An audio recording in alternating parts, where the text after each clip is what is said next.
Hi everyone and welcome to this week's Toonie. Today we are speaking with Vitalii, a Ukrainian volunteer who's working with the Ukrainian Military Medical Academy. Together with Vitalii, we are raising funds for a Mobile Stabilization Point. This is the unit that steps in at the most critical time, right after the evacuation from the zero line. Their work decides if a soldier survives the transport to a hospital. Let's jump right into the interview.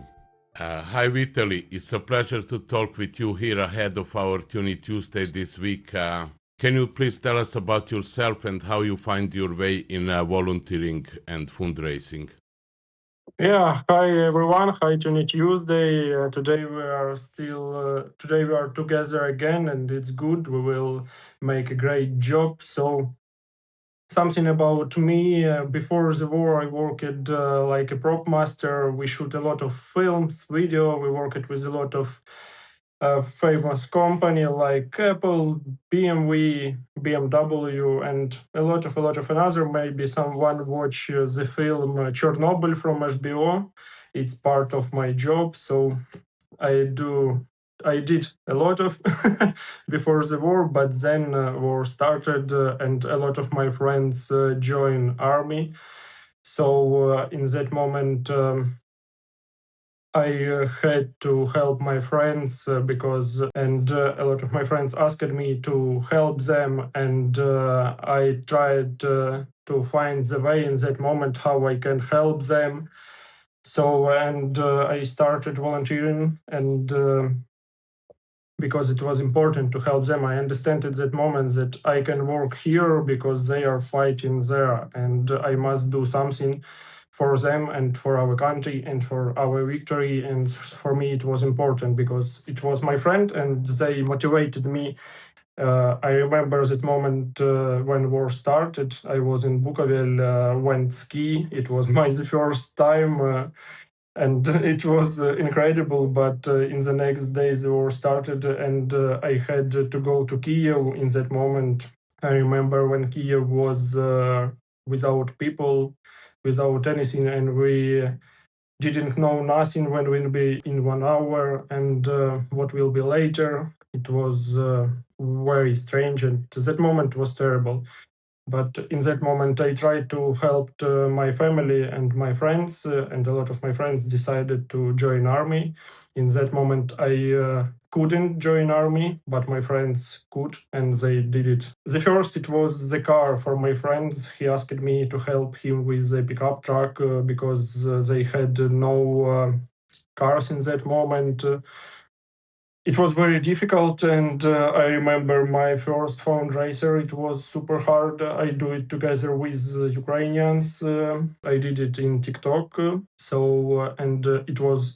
It was hard to get that pickup, but I did it, and it was start of my of my road to this. And now, of course, I communicate not just with friends and also with another people because with another soldiers because all they need our help. And so now we have, of course, more than just friends.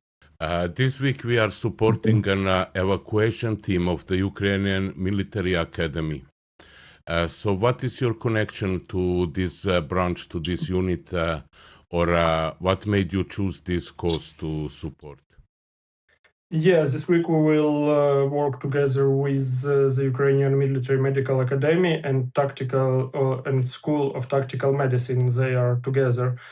So I started to work with them maybe more than 1 year ago. Also, my one friend was there, and I had a meeting in that time with commander of this team, and they explained me why it's important and what they do. And I was shocked in that moment that this big unit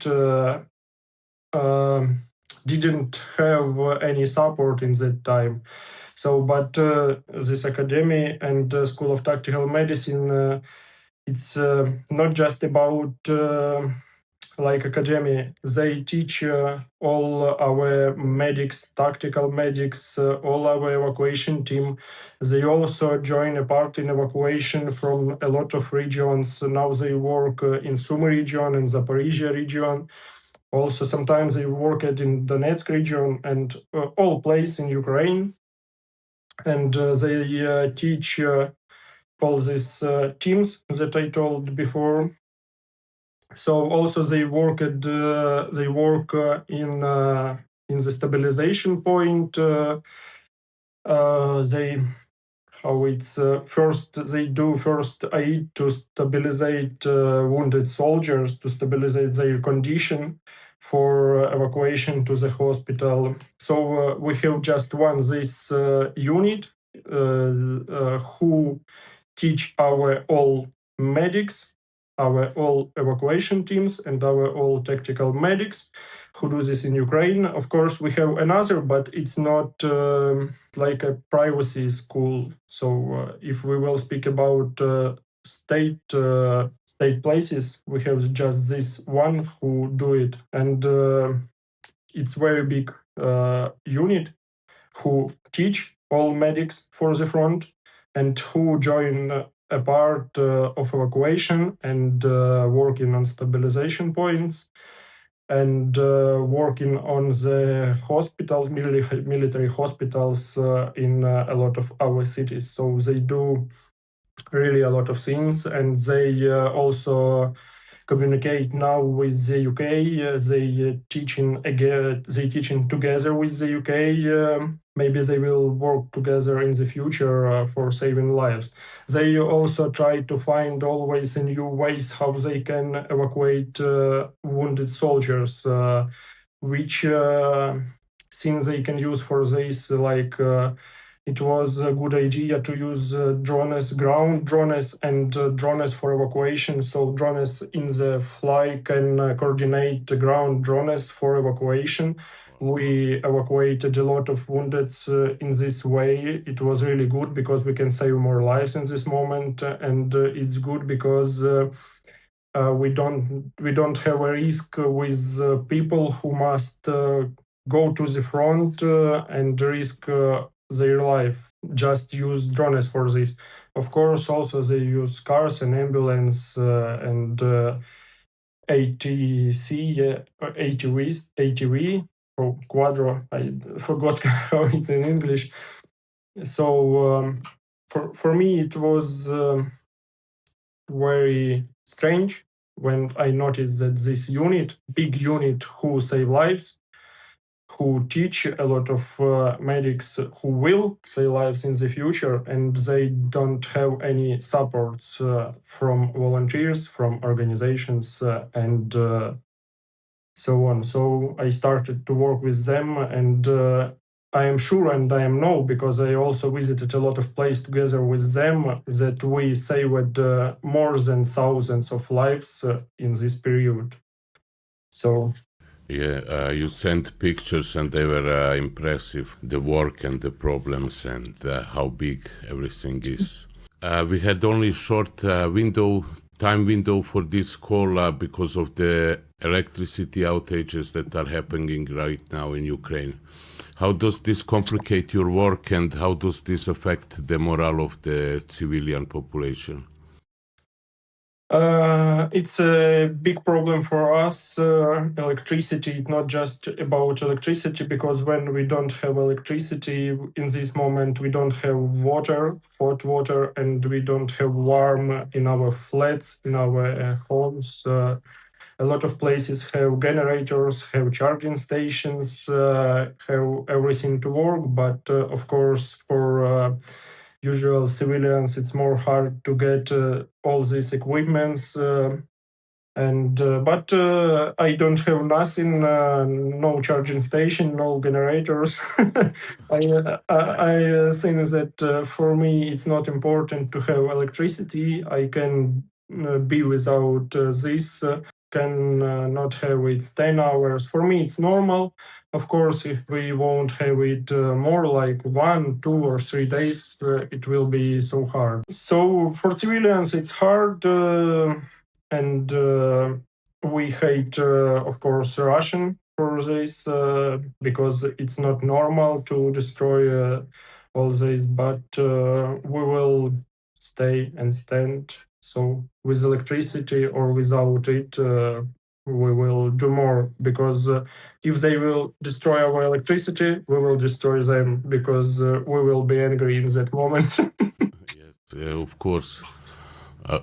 I don't see any sense in what they are making. You will be only determined even more. Tomorrow's campaign is focused on an evacuation ambulance, as far as I know. Where will this ambulance and how will it be used? Is it for training or is it for in the field? So we will get a big van for them, like a Renault Master or something like this. But we will get just a car and we'll fix this car. We'll get tires for this car if it will be need.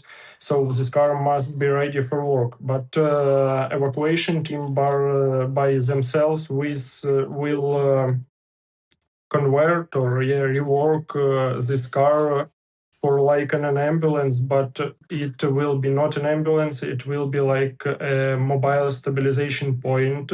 This car will have 4 or 5 places in this car.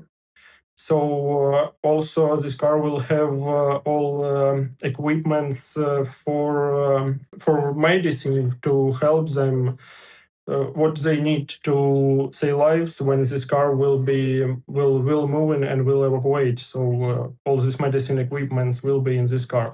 In one time, it will be able to evacuate 4 or 5 people at once. For short distance or also for long distance as it will need, and in this moment medics will be able to work in this car and help wounded. And they will use this car for evacuation from the Sumy region and Zaporizhia region also. So it's not just for training, it's just for saving lives. This is a great cause. I'm looking forward really to support this one strongly. And so a personal question, do you have any plans for your future after the war, or do you have dreams, or are you completely not thinking about the future now? Of course, we think about the future because our dreams, it's our motivation for our life. And I really wait for our victory. I want to come back to go to ski because I like this. I want to visit mountains. I don't like cities. So yeah, I like just nature. So my dream after war visit a lot of countries. I really like Montenegro. I was a lot of times before the war there and want to visit this country again and much more countries. So also before the war, I started to build my home, but the war started and it was stopped. So now I have a home, but without windows, doors, and nothing. Yeah, so it's my big dream to start again to build this my family house, and I hope that when the war will finish, when we win, I will start do it again, and it will be possible for me. So I have a dream and I have a future. It's just traveling and finish to build my family home. For the end of this, I want to just leave you space to send your message to Tuniaks and the other hand to other people that may come across this video and maybe watch it. Yeah, I want to say that I am so grateful to everyone who still stay together with Ukraine, who still stand together with Ukraine, because for us it's super important now.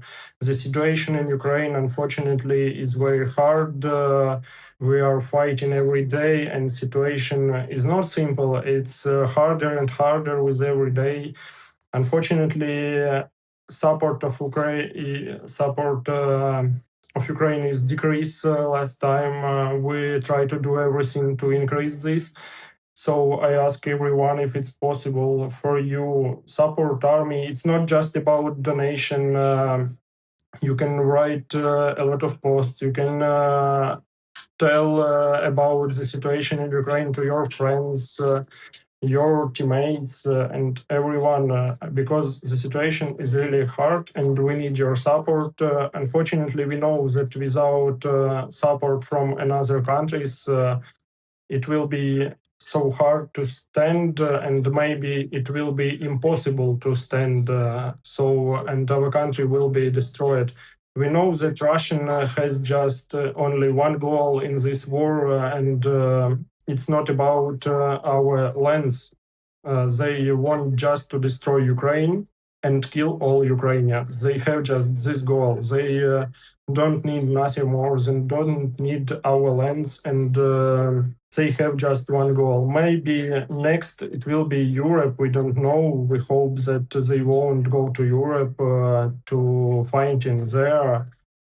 And it will be good if this war will stop in Ukraine, and if we will win this war together with all countries, all the world, and will destroy our enemies. We will be so grateful to everyone who will support us, and so grateful to everyone who still stand together with us. Thank you so much to Toonie Tuesday, your team, every fellas, NAFA community, and you are the best. You do really a big job. Thank you. Huge thanks to Vitalii for taking this time to talk here with us and for everything he's doing as a volunteer. These mobile stabilization points save lives each day, and the people working there are real heroes. Like the video, drop a comment for Vitalii and share it so more people understand what's happening on the front line. If you want to support this mission, join us on Toonie Tuesday.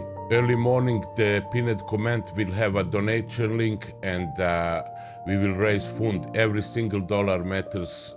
Drop a toonie or two, share, call your friends to participate and help us save lives. And as always, thank you for standing with Ukraine.